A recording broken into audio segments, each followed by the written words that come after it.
ಒಂದು ಹೆಲ್ಪ್ ಮಾಡೋಕ್ಕಾಗತ್ತಾ? ಅಭಿ ಪ್ಲೀಸ್,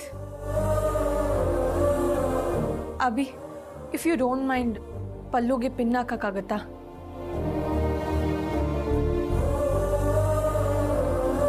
ಅದಕ್ಕೆಲ್ಲ ಆದ್ಯ ಇದ್ದಾಳಲ್ಲ. ಏ ಆದ್ಯ,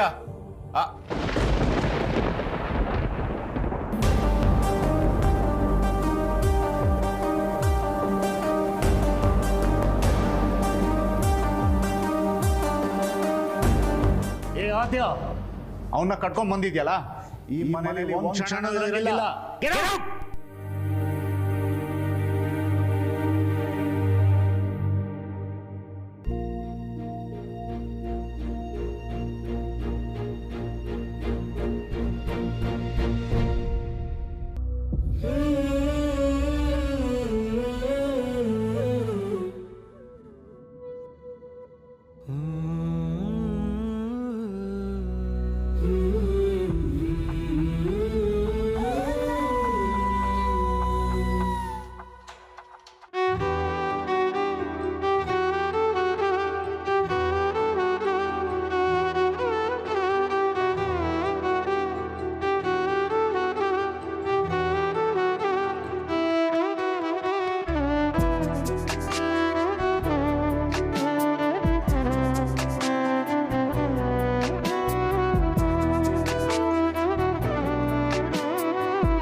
ನನಗೆ ಅರ್ಥ ಆಗತ್ತೆ ಅಭಿ, ಮನಸ್ಸು ಕೋಪ ಮಾಡ್ಕೊಂಡಿದೆ.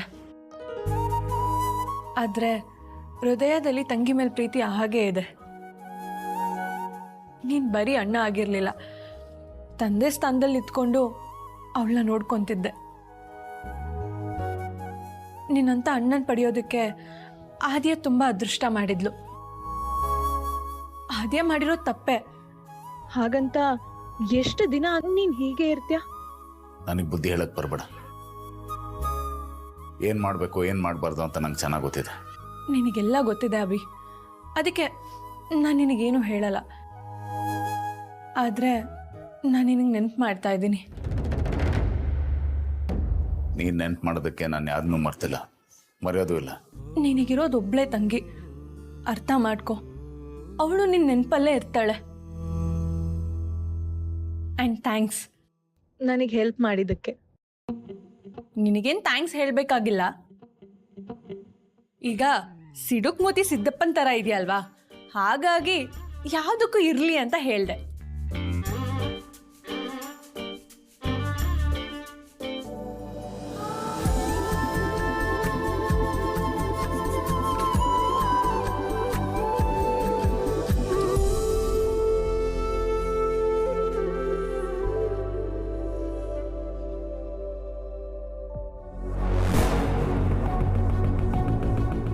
ಈ ಥರ ಮುದ್ದಾಗಿ ಕ್ಯೂಟಾಗಿ ತರಲೆಯಾಗಿ ಮಾತಾಡ್ಬಿಟ್ರೆ ನಾನು ಕರ್ಗಿ ನೀರಾಗಲ್ಲ. ಈ ಥರ ಎಲ್ಲ ಐಡಿಯಾ ನಿನ್ನ ತಲೆಯಲ್ಲಿ ಇಟ್ಕೊಂಡು ನನ್ನ ಮನಸ್ಸನ್ನು ಬದಲಾಯಿಸ್ಬೇಕು ಅಂದ್ಕೊಂಡಿದ್ರೆ it's impossible. It's just impossible. ನಾನು ಬದಲಾಗಲ್ಲ, ಮೊದಲಿನ ಥರ ಯಾವುದೂ ಇರಲ್ಲ.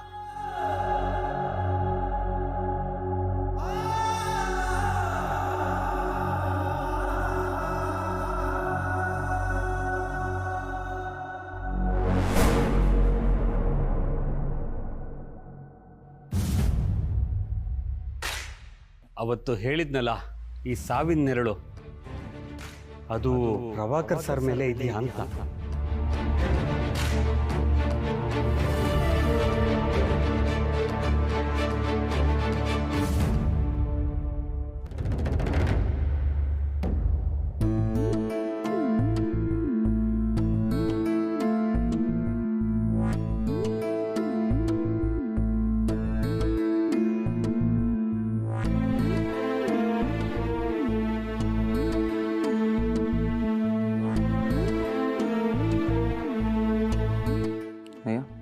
ಬಟನ್ ಯಾವಾಗ ಕಿತ್ತೋಯ್ತಿದ್ದು? ಒಂದು ನಿಮಿಷ.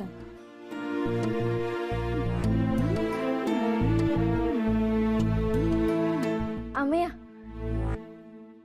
ಏನು ಅದು ಬಟನ್ ಕಿತ್ತೋಗಿದೆಯಲ್ಲ, ಹೊಲ್ಕೊಡೋಣ ಅನ್ಕೊಂಡೆ. ಟಿಪಿಕಲ್ ಹೆಂಡ್ತಿ ಥರ ಬಟನ್ ಹಾಕಿ ಕನ್ವಿನ್ಸ್ ಮಾಡೋ ಪ್ಲ್ಯಾನಾ?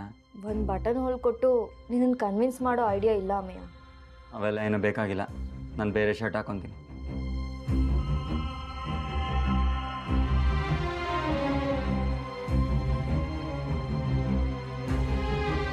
ಒಂದು ಶರ್ಟು ಐರನ್ ಆಗಿಲ್ಲ. ನನ್ನ ಲೈಫಲ್ಲಿ ಬರೀ ಹೆಂಡ್ತಿ ಅಲ್ಲ, ಕಬೋರ್ಡ್ ಕೂಡ ಪರ್ಫೆಕ್ಟ್ ಆಗಿಲ್ಲ.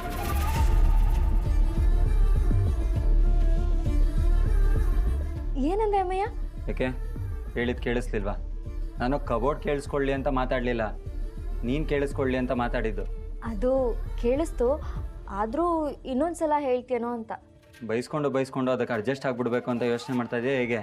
ಅದು ಹಾಗಲ್ಲ ಅಮ್ಮಯ್ಯ, ನಿನ್ನ ಬಾಯಲ್ಲಿ ಹೆಂಡತಿ ಅನ್ನೋ ಪದ ಬಂತು, ಅದನ್ನು ಕೇಳಿ ಖುಷಿ ಆಯಿತು.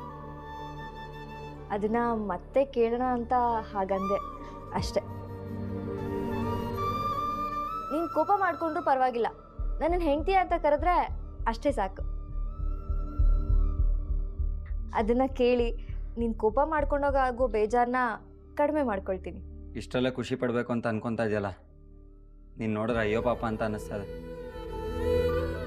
ನೀನು ನನ್ನ ಹೆಂಡತಿಯಾಗಿ ಹೇಗೆಲ್ಲ ಇರಬೇಕಾದವಳು, ಈಗೆಲ್ಲ ಇದೆಯಾ?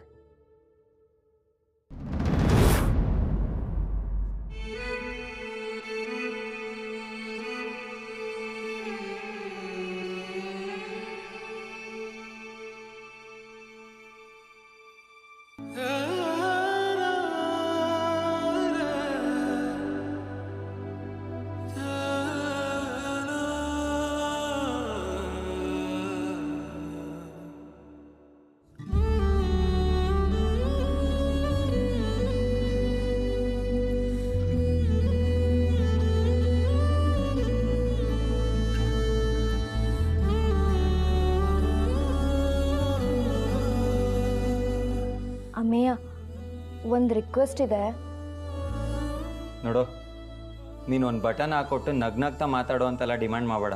ನೀನು ಯಾವಾಗಲೂ ನನ್ನ ಹತ್ರ ನಗ್ನಗ್ತಾ ಮಾತಾಡಬೇಕು ಅಂತ ಆಸೆ ಪಡ್ತೀನಿ. ಆದ್ರೇನು ಮಾಡೋದು, ನಿನಗೆ ನನ್ನ ಮೇಲೆ ಕೋಪ ಇನ್ನೂ ಹೋಗಿಲ್ಲ.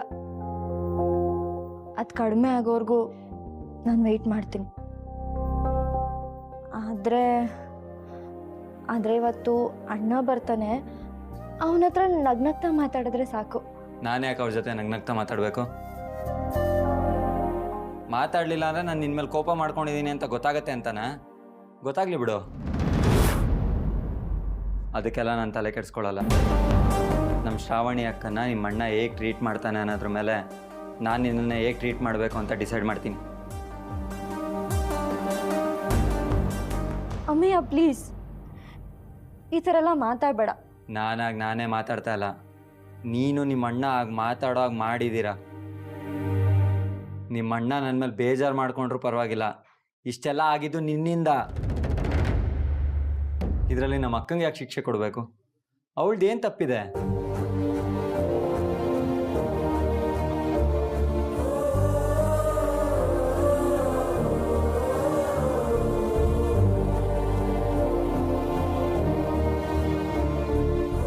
ಯಾವುದು ತಪ್ಪು ಮಾಡದಿರೋ ನಮ್ಮ ಅಕ್ಕಂಗೆ ಯಾರಾದರೂ ಶಿಕ್ಷೆ ಕೊಟ್ಟರೆ ನಾನು ಅದನ್ನು ಸಹಿಸ್ಕೊಳ್ಳೋದಿಲ್ಲ.